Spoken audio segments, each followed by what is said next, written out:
अरे भाई, हम दलालों के पास, भाजपाई एजेंटों के पास, गोदी मीडिया के पत्रकारों का बहिष्कार किए हुए हैं। हम नहीं जाएंगे इनके पास। कौन राष्ट्रवादी पत्रकार भैया? अंजनाओ मोदी, चित्रा त्रिपाठी, गंजेड़ी चौरसिया, तिहाड़ी चौधरी, अमीश देवगन, आप बताइए, इन्हीं को बात कर रहे हैं। ये राष्ट्रवादी पत्रकार हैं।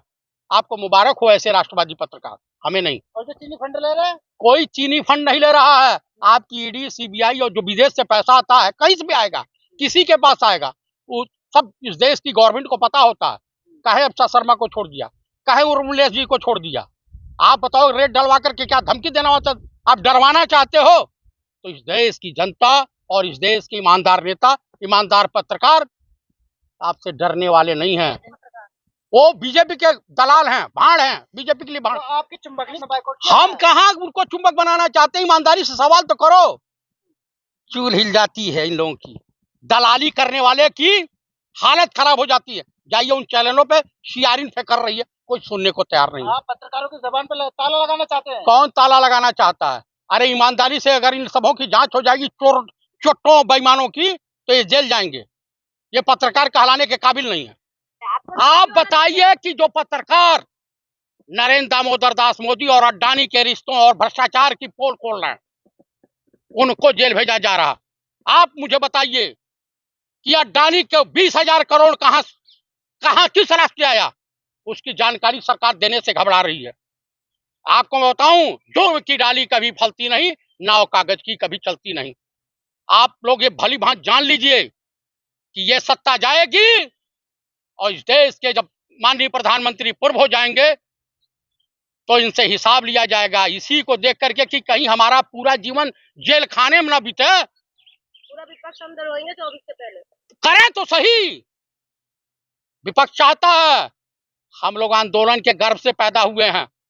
हम लोग जो है धर्म की राजनीति करके अब 35 साल भीख मांगने वालों में से नहीं है। हम लड़ाई लड़ना जानते हैं, हम जंगे मैदान में सिद्ध करना चाहते हैं। हम भारत जोड़ो यात्रा मोहब्बत के रूप में, मोहब्बत की दुकान के मार्फत इस देश को की जनता को आगाह करते हैं। इस देश का मसीहा अगर कोई है तो पंडित राहुल गांधी है। आप इन ठगों के चक्कर में, अनपढ़ जाहिलों के चक्कर में मत पड़िए। सने कहा डील हो रही है, इन्हीं के पार्टी का वो पीएमओ का कौन अधिकारी था जो एक ठग को श्रीनगर भेजा रहा? अब पूरी जेट प्लस की सुरक्षा वो गुजराती ठग को किसने भेजा था? कौन पटेल था? आप मुझे बता दीजिए। इन्हीं के जिमखाना क्लब से एक कौन पुरिया है, यूपी पुलिस गिरफ्तार की थी एसटीएफ ने, जो इन लोगों के लिए दलाली करता था। आप बताइए, भाजपा में भ्रष्टाचारियों की कौन सी फैक्ट्री चल रही है? हेमंत बिस्वा शर्मा, जिसके लिए पूरी बीजेपी आंदोलित रहती थी, पंपलेट बांट रही थी, वो आज इनका आसाम का मुख्यमंत्री है। एक नाथ शिंदे, अजीत पवार, तमाम ऐसे कई नाम हैं जो बीजेपी में जाने के बाद राजा हरिचंद की छठी औलाद हो गए।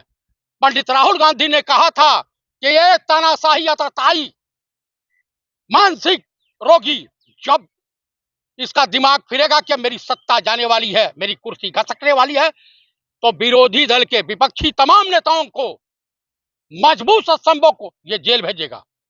और वही काम की शुरुआत दिल्ली के फक्कड़ नेता, उत्तर प्रदेश सुल्तानपुर के छत्री शिरोमणि माननीय संजय सिंह के साथ हुआ। उन्हें हम लोग फक्कड़ के रूप में जानते थे, ईमानदार सज्जन आदमी। मैं ब्राह्मण हूं। आप मुझे ये बताइए कि यूपी में तमाम राम मंदिर घोटाला हुआ, राम मंदिर में भूमियों का घोटाला हुआ, तब इनकी कहां ईडी थी? सो रही थी। इनकी सीबीआई कहां थी? उत्तर प्रदेश के देवरिया में 5-5 ब्राह्मणों की हत्याएं कर दी जा रही हैं। इनका मुख्यमंत्री उत्तर प्रदेश का हिंदू हृदय सम्राट बोलता है, सो रहा। उसके बाद घनश्याम तिवारी की हत्या कर दी जाती है अपने जात बिरादर को बचाने के लिए। उत्तर प्रदेश के मुख्यमंत्री कुछ भी करने को तैयार है। मुझे ये बताइए कि अपराधियों के शरणदाता पुलवामा की घटना पे क्या कहेंगे? जो राम मंदिर का उद्घाटन होगा, जो उद्धव ठाकरे जी ने या इन्हीं के पार्टी के पुराने पूर्व गवर्नर सतपाल मलिक साहब ने कहा था कि ये सत्ता प्राप्ति के लिए कोई भी कुकर्म करवा सकते हैं, राम मंदिर पर बम फेंकवा सकते हैं और मुस्लिमों को आरोपी बना सकते हैं, हिंदू मतदाताओं को दिग्भ्रमित कर सकते हैं। तो ये तो पुनरावृत्त हो चुके हैं। ऐसा हो सकता है, ये कुछ भी कर गुजरते हैं। जो पुलवामा करा सकता है वो कुछ भी करवा सकता है, जो गोधरा करवा सकता है वो कुछ भी करवा सकता है। इस देश की भोली भाली जनता का शोषण करने के लिए मंदिर के नाम पर, हिंदू मुसलमान के नाम पर, धर्म के नाम पर ये रोटी सेकने वाले देश के हितैषी कभी नहीं हो सकते।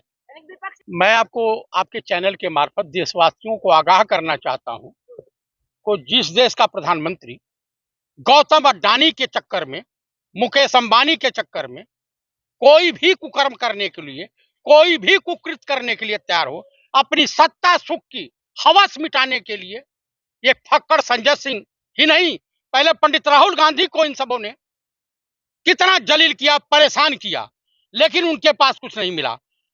अब संजय सिंह, ये जितने अपर कास्ट के नेता हैं उनके पीछे पड़े रहते हैं। आरएसएस और बीजेपी की मंशा होती है कि ठाकुरों का, ब्राह्मणों का, पठानों का, शेख सैयद कायस का किस तरह से सत्यानाश किया जाए। सबका विकास कर रहे हैं। ये विकास नहीं कर रहे हैं, देश का विनाश कर रहे हैं। इन्हीं की पार्टी की पूर्व मुख्यमंत्री उमा भारती ने खुलेआम खुले शब्दों में कहा था कि मोटा भाई यानी नरेंद्र दामोदर दास मोदी उर्फ राजा बाबू, इस व्यक्ति को विकास पुरुष नहीं कहा जा सकता, विनाश पुरुष कहा जा सकता है।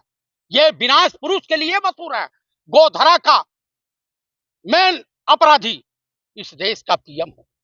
मणिपुर जल रहा है, उसकी चिंता नहीं है, लेकिन 2024 में कैसे आएंगे? ये 5 विधानसभा का चुनाव हो रहा, उसमें कैसे आएंगे उसकी चिंता है। देश रहे या भाड़ में जाए, देशवासी रहे या भाड़ में जाए, चाहे वो केजरीवाल को जेल भेजें या हेमंत सोरेन को या अभिषेक चटर्जी को, ये तमाम विपक्षी नेताओं को, इंडिया गठबंधन को से घबराए हैं, बौखलियाए हैं, और इन भाजपाई नेताओं और मोहन भागवत का मानसिक संतुलन खराब हो गया है।